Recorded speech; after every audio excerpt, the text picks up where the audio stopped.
Hi, everyone. Welcome. We're so glad you're here. Today, we'll explore body-based strategies to support falling asleep and staying asleep through the night. Most of us are here because we're on our own trauma healing journey or support others on theirs. Many of us read The Body Keeps the Score by our founder, Dr. Bessel van der Kolk. And in it, we learned that body-based approaches are very effective for working through psychological trauma. Since trauma alters our nervous system, including the nervous system in the healing process is critical. That's what somatic treatments do. And utilizing a combination of therapies is very important because no single approach is typically sufficient on its own. That's why the Trauma Research Foundation is passionate about bringing you Integrate mind-body practice for working through trauma. Our goal is to share a diverse range of body-based therapies with as many people as possible for free. We want people to know there are many options available and to have hope that some may be helpful for you.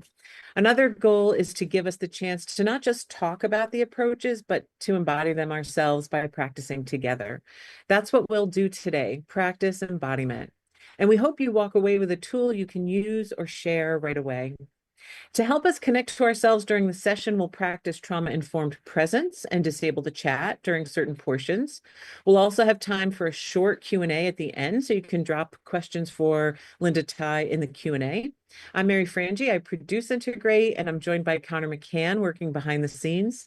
As a quick notice, this is a live, unscripted webinar, and there may be topics, language, or stories that shared that could be sensitive for some of our participants. Well, we're absolutely thrilled to introduce Linda Ty and her session, Unlocking Rest, Brain-Body Strategies for Better Sleep. Linda Ty is a trauma therapist and educator who specializes in brain and body-based modalities for addressing complex developmental trauma. Linda has worked with thousands of people from all over the world to promote mindfulness, recover from trauma, and tend to grief as a means of self-care. Linda's work centers on healing with a special focus on the experiences of adult children of refugees and immigrants. Her teaching is infused with empathy, storytelling, humor, research, practical tools, applied knowledge, and experiential wisdom. Linda has studied sensory motor psychotherapy, somatic experiencing, depth brain reorienting, brain spotting, internal family systems, trauma-informed stabilization treatment, havening touch, transforming touch, flash technique, and structural dissociation of the personality, and offers the safe and sound protocol, yoga, and meditation within her practice. Linda works on the traditional lands of the Dene Athabascan peoples of the Middle Tanana Valley in Fairbanks, Alaska, with those recovering from addiction and trauma. She is passionate about breaking the cycle of historical and intergenerational trauma at the individual and community levels. And we could not be more grateful, Linda, to have you here. Thank you so much. Please take it away. Thank you, Mary, for such a warm welcome. Let us start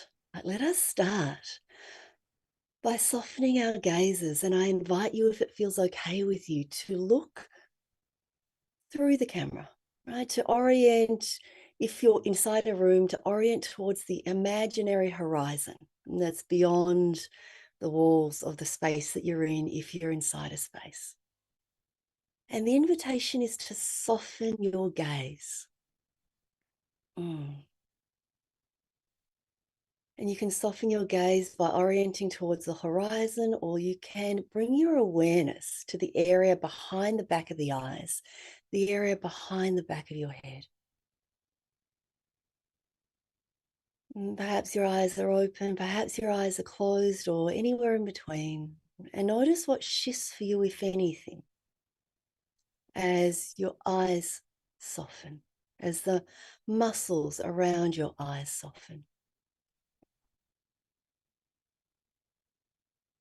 And I invite you now, if it feels okay with you, to slowly turn your head from side to side.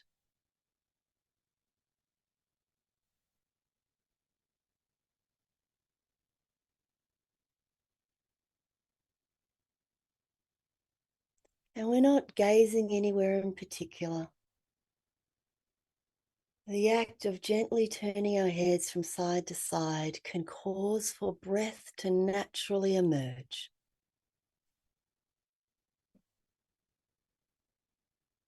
Mm. And if it feels okay with you, I invite you to lengthen your arms to whatever extension feels okay with you. And wherever you are with your extension, I invite you to squeeze your hands into balls and release.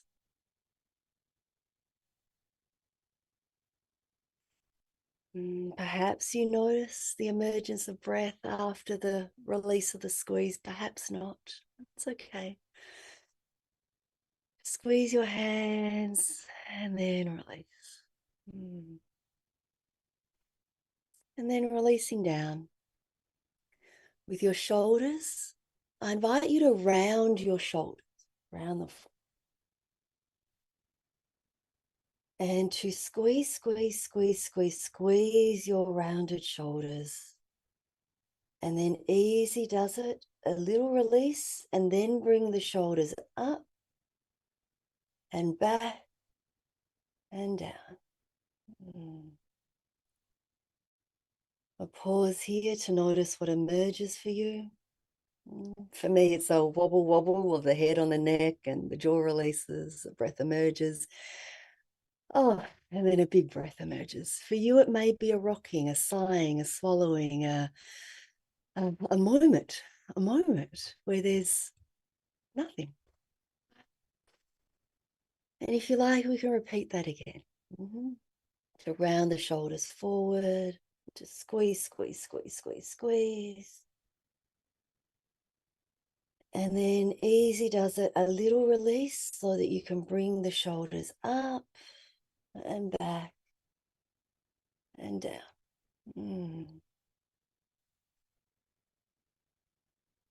And a pause to integrate.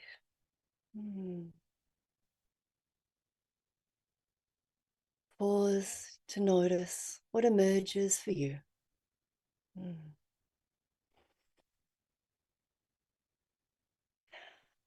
And if it feels okay with you, we can do that one more time, or perhaps what has emerged for you may actually be just right. However, if you'd like to repeat again, we can round the shoulders. Squeeze, squeeze, squeeze, squeeze, squeeze. A little release, and then bring the shoulders up and back and down. Ah. Perhaps for you, your body may have wanted to make an audible sound, a sigh. A yeah.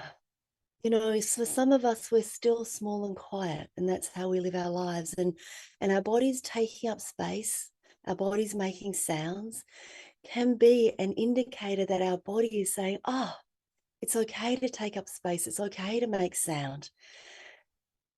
We're relatively safer. Yeah, we're relatively safer. And so this time, if you like, we can bring the shoulders up. Right, so bring the shoulders up. Perhaps your head comes a little bit forward, perhaps not. That's okay. And then bring the shoulders up and squeeze, squeeze, squeeze, squeeze, squeeze. And easy does it. Slow release. Bring the shoulders back and down.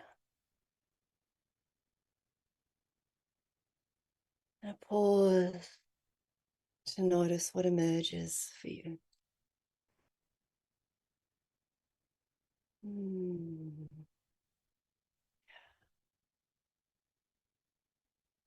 If you would like to repeat this again, you can repeat just as we've done, or you may choose this time as you bring your shoulders up to bring your head forward. So a little bit of the turtleneck that's exaggerated. Yeah. And if you like, you can squeeze, squeeze, squeeze gently here. And easy does it. Slowly releasing shoulders back and down as the head lengthens up and the back of the head moves back.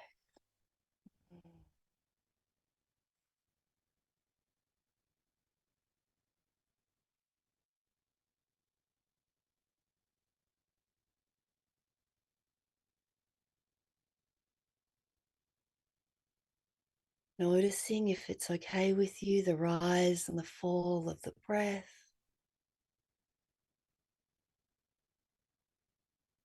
And if it feels okay with you to make a sound, any sound. Perhaps with the in-breath, there's a lengthening, and with the out-breath, a sigh. Ah, mm, mm. A moan, a groan, whatever feels okay with you. Yeah. And perhaps with the next in-breath, it's a scrunching of the face, a scrunching of the shoulders. Perhaps the head comes forward, perhaps the hands make little balls. It's a whole body scrunch. And then as you release, slowly, perhaps some sound emerges, perhaps not. Taking your time.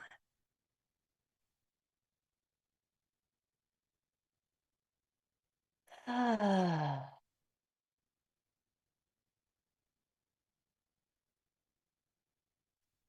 releasing the jaw, squeezing the eyes, scrunching the face, and releasing.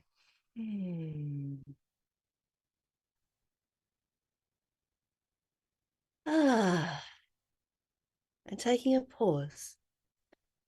Taking a pause to notice what was helpful for you and what was not so helpful for you. Perhaps taking a pause to take a note or make some notes. Because in so many ways, this is me search. I know that the Trauma Research Foundation does a lot of research. And then there's also we search and me search. And as we engage in some more body-based experientials today, I invite you to pause, to check in, to notice what emerges for you, and to note this down as me search. Oh, I like that, but I want it more slowed down. Or I like that, but I want more space in between. Right? One repetition and the next one. Or, oh, that one, or, not for now. Or, or, or, let me see if I can make some adjustments or adaptations that are helpful for me. And so I offer you full permission. I'm a permissionary, full permission to take what works for you, leave the rest for now, and play with all the possibilities in between. And so when I look at this broad topic, right, somatic hacks for better sleep, somatic skills, somatic tools, somatic habits for better sleep, it takes me back to my yoga teaching days. And I actually would lead 3-hour workshops once a month around, right, yogic hacks for better sleep. And then over time, I started to weave in some psychoeducation as I started to get to learn more about the relationship between sleep and stress, sleep and trauma, sleep and the nervous system. And so throughout today, right, whether you're a clinician or a general public or someone who's here in search of your own supports, I encourage you to always adapt. There is not going to be any one thing that will be the thing. And especially what I will be sharing with you today will be a myriad of possibilities. And so please adapt into your routine what is the low-hanging fruit for you. And so the intention isn't to fix sleep in 50 minutes, but rather to connect to sleep as a foundation for expanding nervous system regulation and capacity, which then enhances our capacity for clearer thinking, clearer feeling, better decision making. And I'll weave in education, I'll weave in guided practice, longer practices, shorter practices, so that your body has a chance to experience and not just understand. And because this is a mixed group, please listen to your own body. Right? You can participate fully. You can modify movements. You can just visualize. and or you can choose to simply listen. Now, if you have pain, if you have medical conditions, disabilities, your personal adaptations, your me search is completely welcome. Nothing is mandatory. Nothing. Yeah. Let's have a mini practice. I'm going to invite you now to pause and let your eyes land upon something in your space that is neutral or perhaps 2% pleasant. It could be a color, an object, a texture. It could be something in my background. And notice how your body responds as you take that in. Whatever it is that your eyes landed upon that's neutral or 2% pleasant.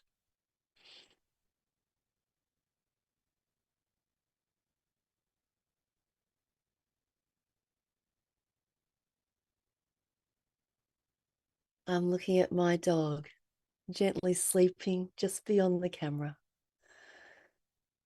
Ah.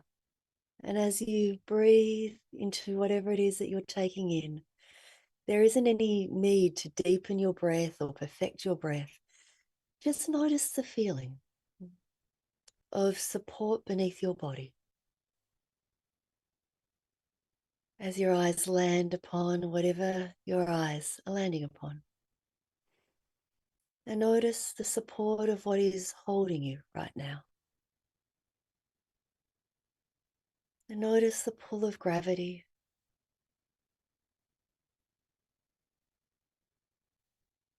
And that which is supporting you.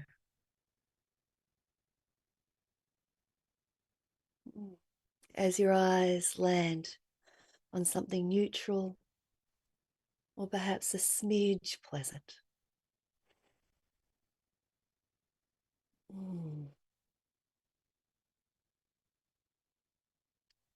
The reason I'm bringing in these little mini moments is because when there has been stillness in terror, it's really hard to experience stillness in safety. And I'll repeat that. When there has been in one's history and or perhaps in one's current circumstance, stillness in terror, it can be incredibly challenging to experience stillness in safety. And this is not a malfunction of your nervous system. This is your nervous system operating based on information that is current or historical.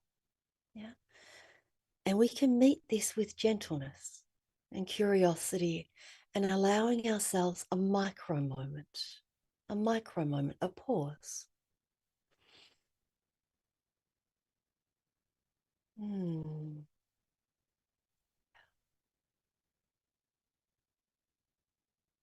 So we go a little bit more into the education route.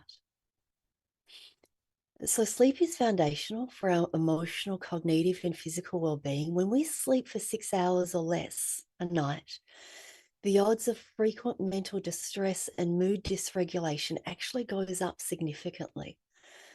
And poor sleep can show up as irritability, brain fog, forgetfulness, attention problems that can look very much like ADHD. And as a mental health clinician who is not your mental health clinician, as a mental health clinician, I do not diagnose someone with ADHD if there are sleep disturbances. And we also know from the research that ADHD can also be framed as a circadian rhythm difference. Yeah. And so poor sleep can make us grouchy, uncommunicative, more easily annoyed, frustrated, irritated. The short attention span, the brain fog, the forgetfulness can impair communication effectiveness and get in the way of our relational capacity. Sleep difficulties can also tend to worsen anxiety and depression. And when our sleep is worsened, our anxiety and our depression and our ADHD, right, if there's ADHD there, can also worsen, right? So then it becomes like a feedback loop, right? Poor sleep makes it harder to regulate emotions, and intense emotions then make it harder for us to sleep.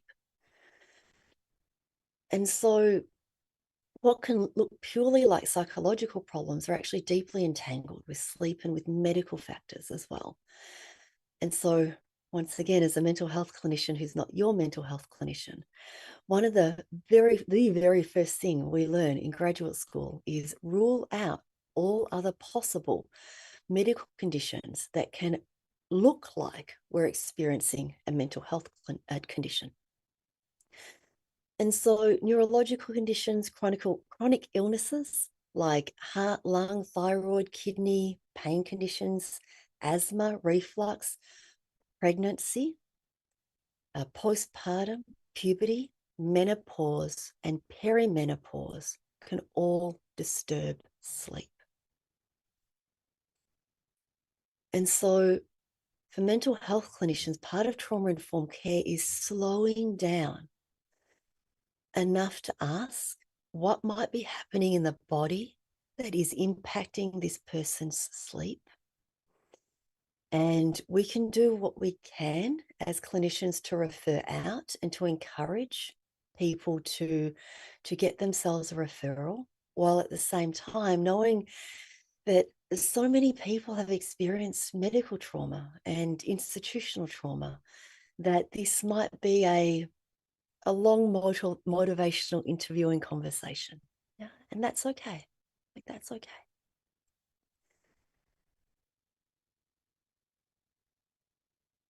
And then there's also, right, there's also the impact of stress and trauma on the nervous system.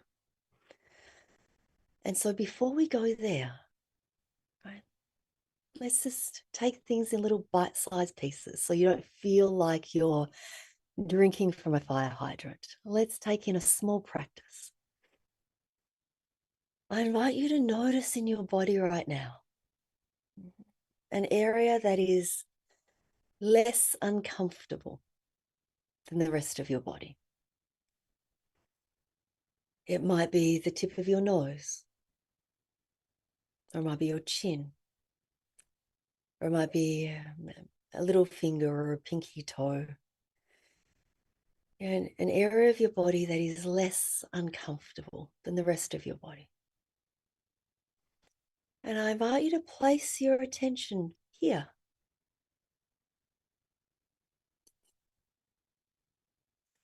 For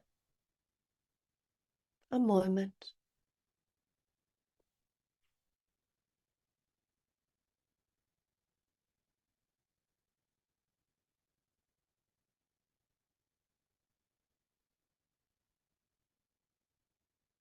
And then from here, I invite you to imagine an imaginary butterfly and to allow your eyeballs to follow and trace this imaginary butterfly. And perhaps your head follows your gaze. And perhaps your head on your neck, on your shoulders follows your gaze. Tracking this imaginary butterfly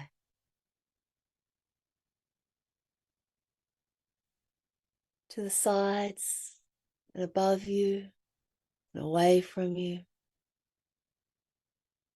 below you, towards you.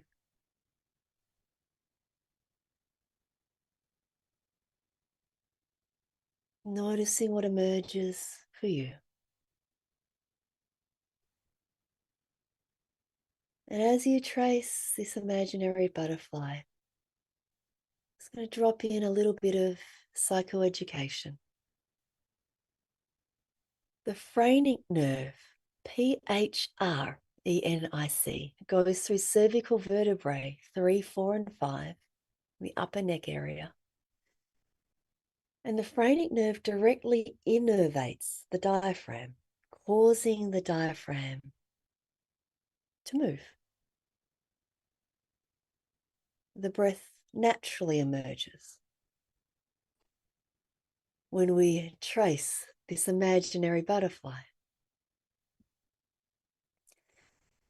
And when we're anxious, when there's stress, distress, when there's too much going on and we need to hyperfocus, our field of vision narrows and shortens.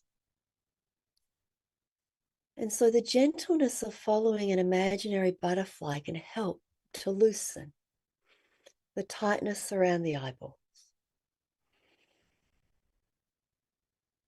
Mm. Mm.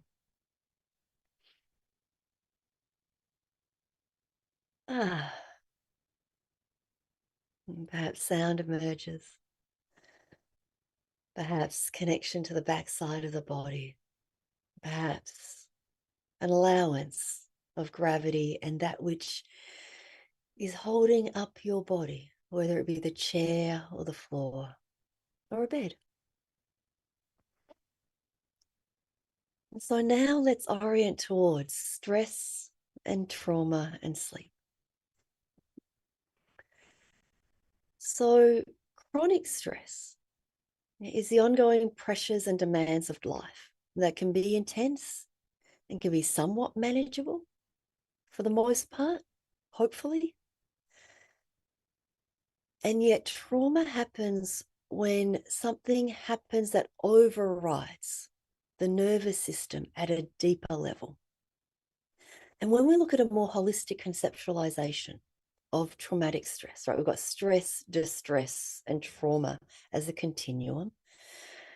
And we often think of trauma as too much, too sudden of something. Yeah, something acute. And yet we can also frame traumatic stress as too much or too little of something for too long or not long enough without adequate time, space, permission, protection, resources, and resourcing for the nervous system to return to homeostasis. And therefore, a trauma survival response gets stuck in the body and in the psyche, and we live in that perpetual state of adaptation that then creates a wear and tear on the nervous system. Yeah. And chronic stress tends to shorten deep sleep, and yet it makes it harder to fall asleep.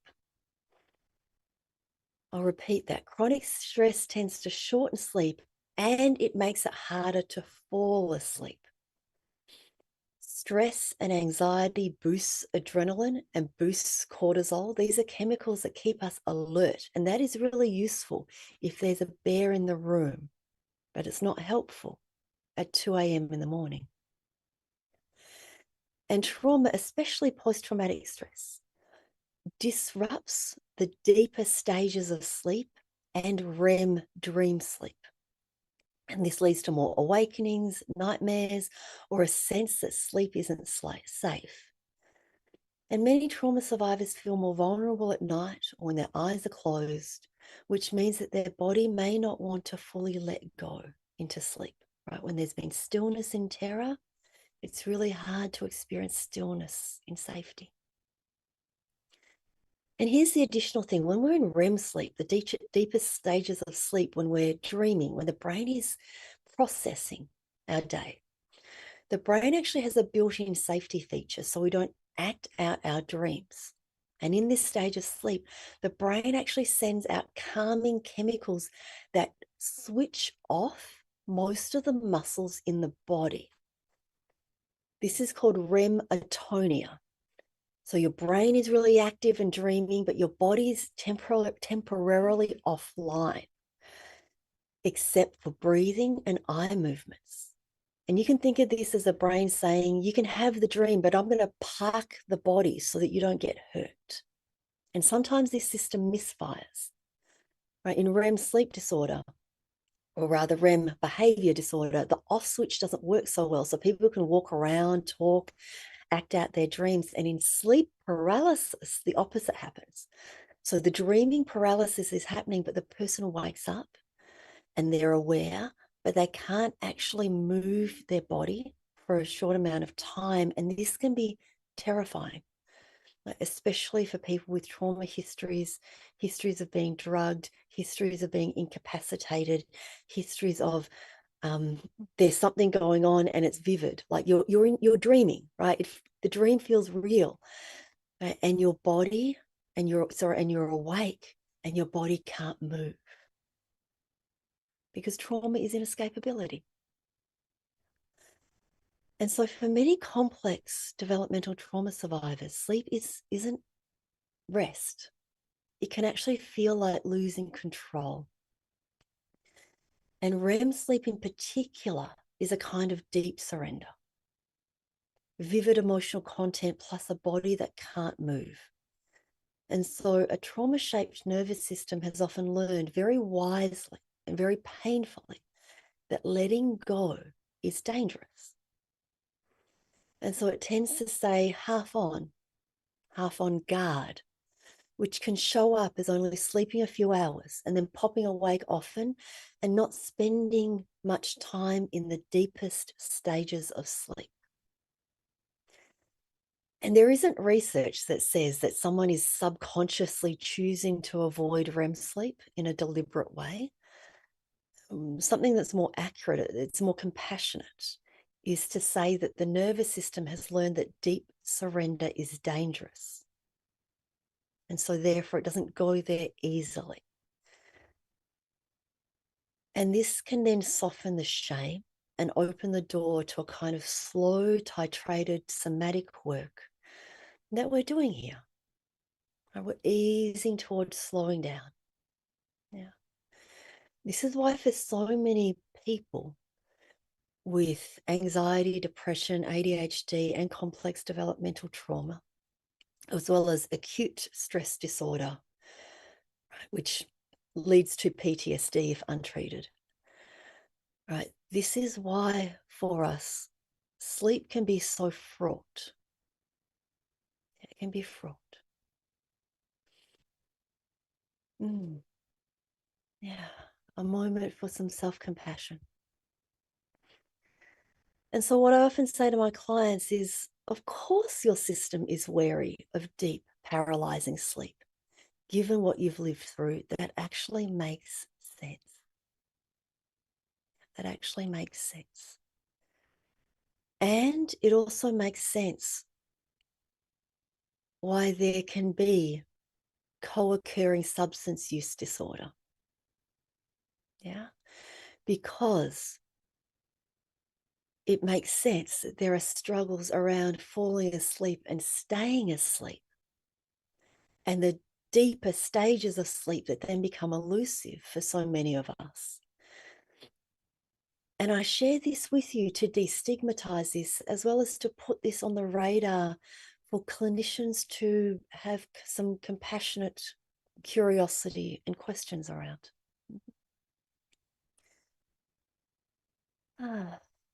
And so some trauma-sensitive body-based support so the body can feel a bit safer, right? A bit extra resourcing. So the question then becomes, why aren't I getting sleep? To how can I support myself? How can I support myself? And so if we start at the start of the day, the start of the day, this can be sunlight alarm clocks. Right? There are alarm clocks where the light on the alarm clock slowly lights up, and that can help our circadian rhythms to come online. Behind me, you see plant lights for these plants. I have plant lights in my bedroom that are on an automated timer.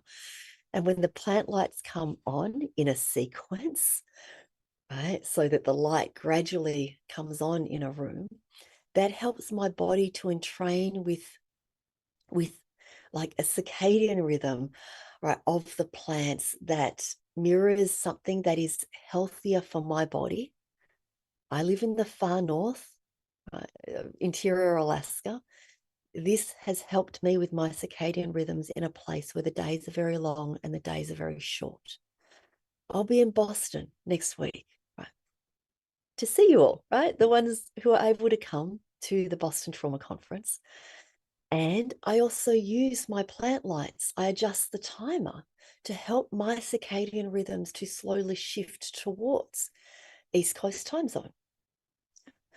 I also encourage you to get morning light within 30 minutes of waking up, a resetting of the inner clock. During the middle of the day or throughout the day, some movement of the body, right? Some gentle stretching, some walking. This helps to metabolize adrenaline, cortisol. Also, no caffeine after mid-afternoon. And then the wind down towards the end of the day, right? So the last 4 hours of the day, blue light blocking glasses, go screen free if you can. If you can't, right, the blue light blocking glasses, perhaps an eye mask.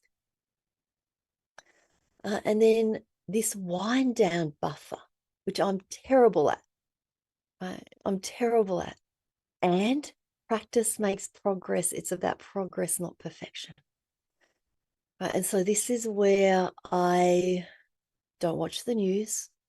I don't doom scroll. I don't engage in problem solving, because once I start problem solving, then I start to find more problems to solve for me. Yeah.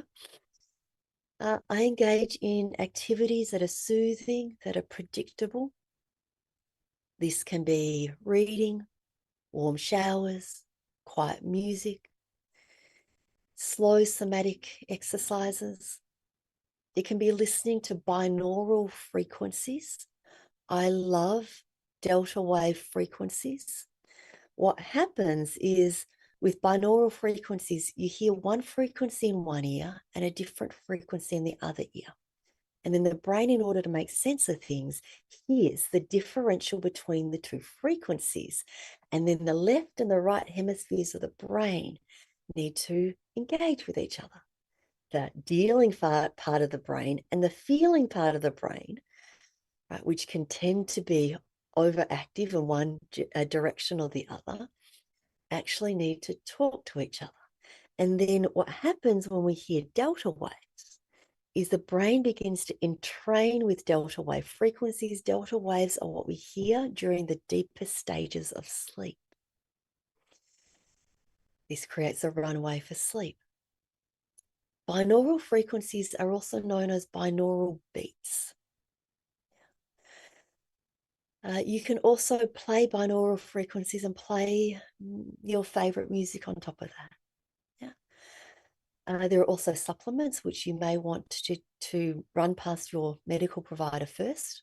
Supplements like melatonin, magnesium, tryptophan, 5-HTP, L-theanine. You also may want to run past your medical provider mouth taping.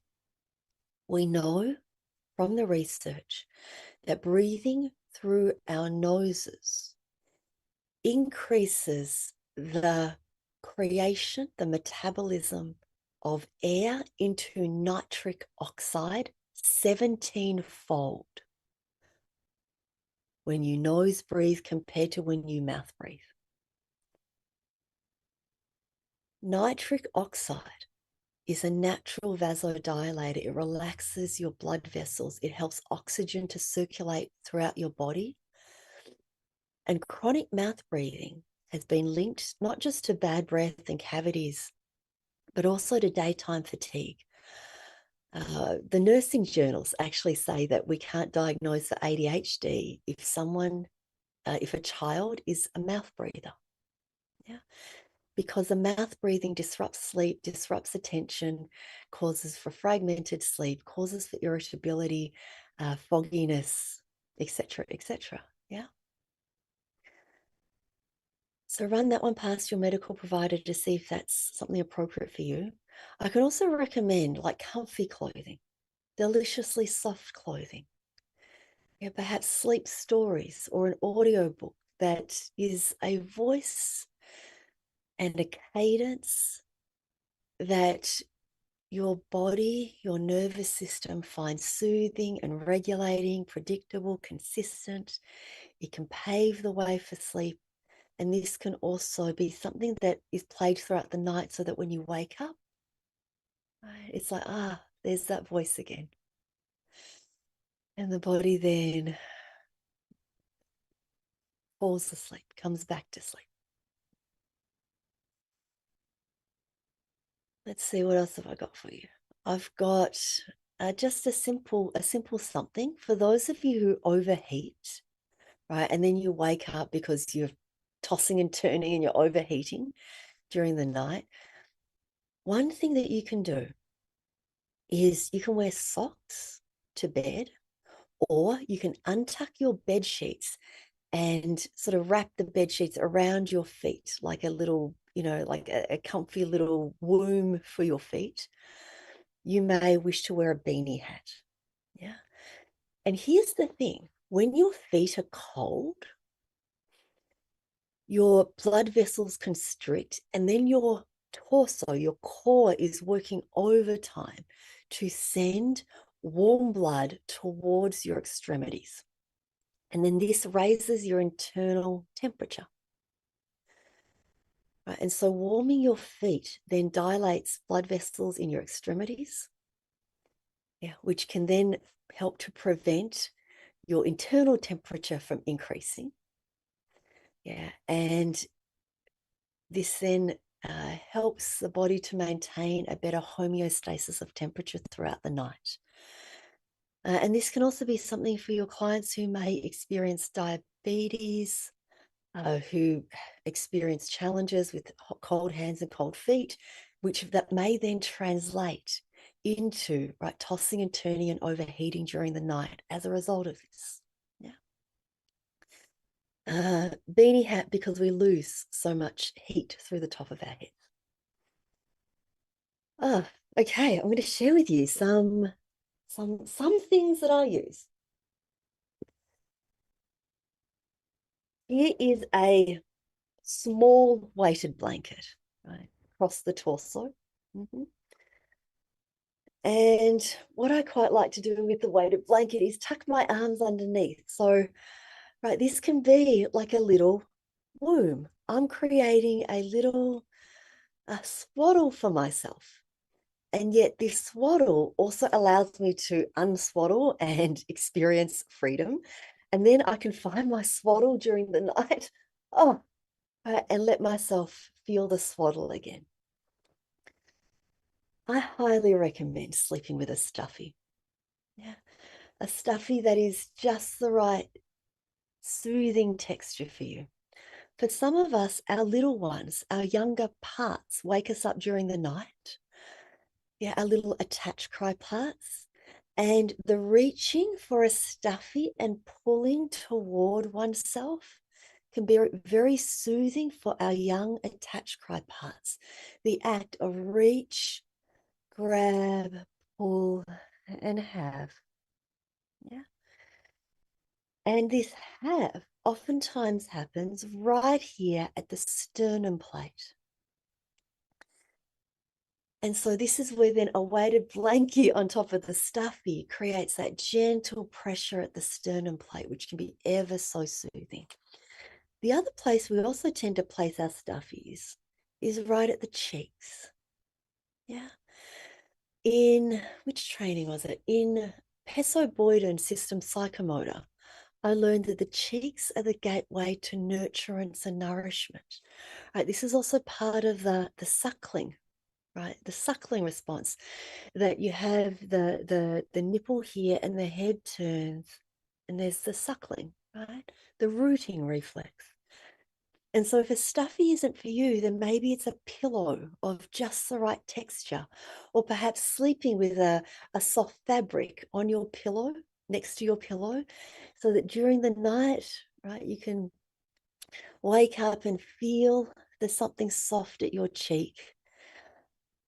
And there's a opening up to nurturance and soothing and the nervous system. This is right brain to right brain, sensory system.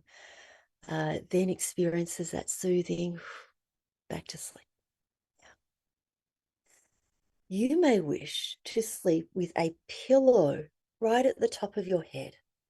Yeah. And this goes back to early postpartum as well as in utero, where there is a womb that provides us with a sense of being held. And so having a pillow womb, yeah, that includes a pillow at the top of the head so that your head can gently feel this proprioceptive pressure during the night, right? This pillow womb that when you roll over during the night, right, that there's some proprioceptive pressure that can bring a sense of comfort. And yet it's done in such a way that doesn't feel like you're trapped. And that's where, right, lining yourself with pillows, having a torso-sized weighted blanket, having your feet in socks or in a gentle swaddle that you can kick out, right? For those of us who have that need to be able to get up during the night and run, right? That flight part, yeah. Accommodating ourselves, resourcing ourselves in this way can be incredibly supportive. So can a maternity pillow. A maternity pillow, right? They're shaped like a big rectangle with a gap in one corner. And the maternity pillow allows us to, if you're sleeping on your back, there's a support underneath your knees. This is my boba, right? So there's a support underneath your knees, like so, yeah? And then when you roll over during the night, you can slide the sides of the maternity pillow between your knees. And in lieu of a maternity pillow, you can sleep with a pillow at your knees so that your knees have support underneath them. And then if you wake up during the night, there's a pillow there to place between your knees. And when I was in graduate school, this was so helpful for me. My background as a yoga teacher, who is also a somatic therapist, there are muscles, I'll show you on my body, there are muscles right here, deep in the core, that connect the upper body to the lower body. And these muscles connect to the diaphragm. And these muscles, in conjunction, right, core stabilizer and breathing muscles, they turn on to prepare our body to stand our ground, to get into action, to run away, to duke it out. And so I used to wake up in the night and I'd think, oh, go back to sleep. There's still 3 hours to go. You've got so much to do tomorrow. And then boom, I'd start having the next thought and the next thought and the next thought. And then I'd be awake, like dead set awake. Yeah. And having the pillow underneath my knees, right, or to slide between my knees during the night helped my body to relax through the deep core muscles. And I was able to fall back asleep. I was able to fall back asleep.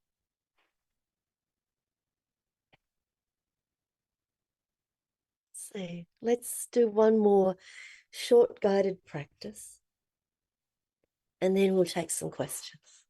Yeah. So I invite you now to pause. To pause, to recollect the imaginary butterfly. Or perhaps it's the softening of the eyes through the horizon in the distance, or perhaps the area behind the back of the head.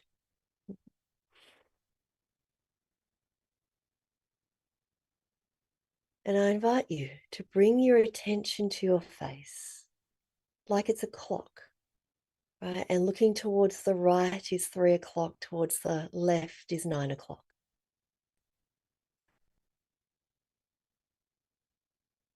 And let us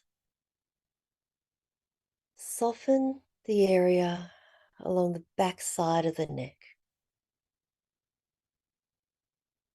and lengthen the ears away from the shoulders.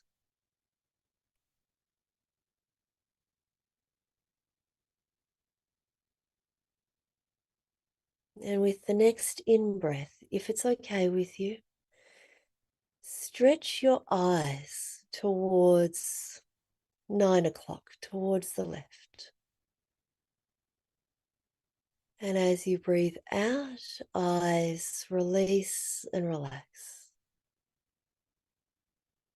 Breathe in, eyes stretch towards top left, so 10, 11 o'clock. Breathing out, eyes release and relax. Breathe in, eyes stretch directly upwards towards 12 o'clock. Breathe out, eyes release and drift. Breathe in towards top right, 1 o'clock, 2 o'clock. Breathe out, release, eyes drift. Breathe in, stretching the eyes towards 3 o'clock, to the right. Breathing out, eyes release. Breathing in, eyes stretch towards bottom right, at 4 o'clock, 5 o'clock. And breathing out, eyes drift back to center. Breathing in, eye gaze down towards 6 o'clock. Breathing out, eyes release and drift. Breathing in, stretching towards bottom left. And breathing out, release. And pausing here.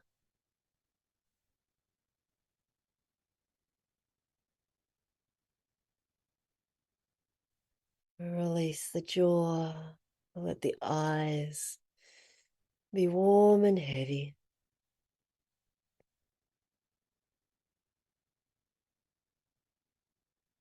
If it feels okay, let your body receive 1% more of the support of that which is beneath your body.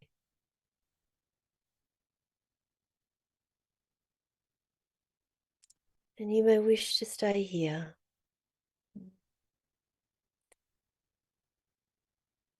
If you like, I invite you to soften your eyes and float your eyes towards 9 o'clock, to the left, and we'll pause here. And if at any point in time your body says, well, that's enough, it's okay. You can float your eyes back to center. If your eyes are to the left, I invite you to incrementally lengthen your breath with each round of breath.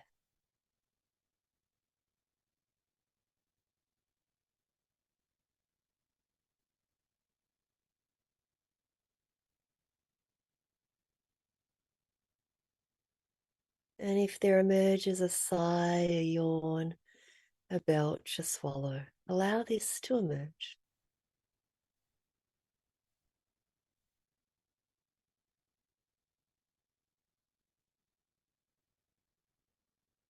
And with the next long exhale, eyes float back to center. Pause here for a moment. And in your own time, whether eyes are open or closed, allow your eyes to float towards 3 o'clock, towards the right.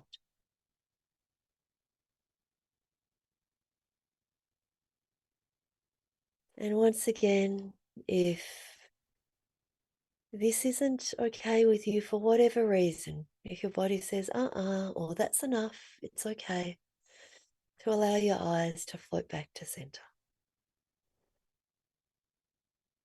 And for those of you whose eyes are towards the right, I invite an incremental lengthening with each round of breath.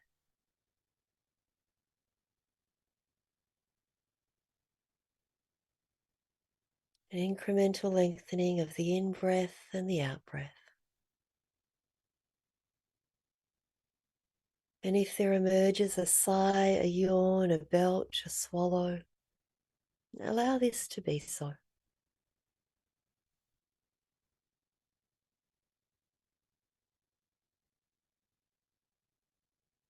With the next breath out, allow your eyes to slowly float back to center.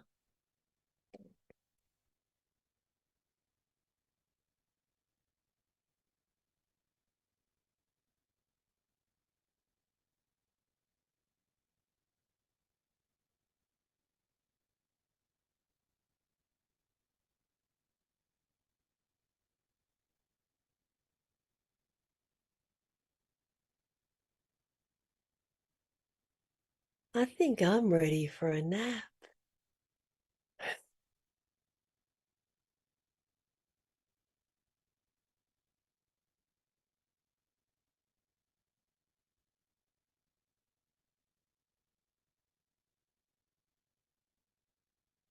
Maybe our audience can tell us in a phrase one takeaway they'll incorporate from this session. You can drop it in the chat. Linda, thank you. We have only 2 minutes left. Is there anything you can say about doing some of these exercises with neurodivergent folks who may struggle with these exercises? Yes, there are many forums for neurodivergent folks to share their research. Yeah, and research can then give rise to me search. I have a breathing hippo, right? The color changes and there are different settings for breathing in and breathing out. And there are breathing lights that can make circles bigger and smaller on your ceiling. For those of us for whom it's more accessible to track, right? To track lights. Mm-hmm. I've actually found with neurodivergent folks that stuffies, believe it or not. Stuffies are what has been the most helpful for my neurodivergent clients. Yeah, and the pillow worm. And then I also have here a sleep sack. A sleep sack, which actually is stretchy fabric. Yeah, and so you're actually in a sleep sack. And when you push against it, it pushes back. Yeah, and offers more proprioceptive pressure. And they're actually holes for the feet. And you can stick your feet out or you can swaddle with your feet. And then there's a thing for the top of your head. So you can actually pull down on the top of your head to give additional pressure at the top of the head. Yeah. Linda, thank you so much. This has been an excellent session, and we are so grateful for you. And thank you to our audience. You're wonderful as always, and I'm sorry we couldn't get to all the questions, but we're glad you're here. Please keep coming back. Please answer the survey that pops up in the Zoom when you close it. It helps us to grow, integrate, and understand what's really working. And of course, you can find the replay in the TRF Somatic Library. We can't wait to see you all next time. Thank you. Thanks, everyone.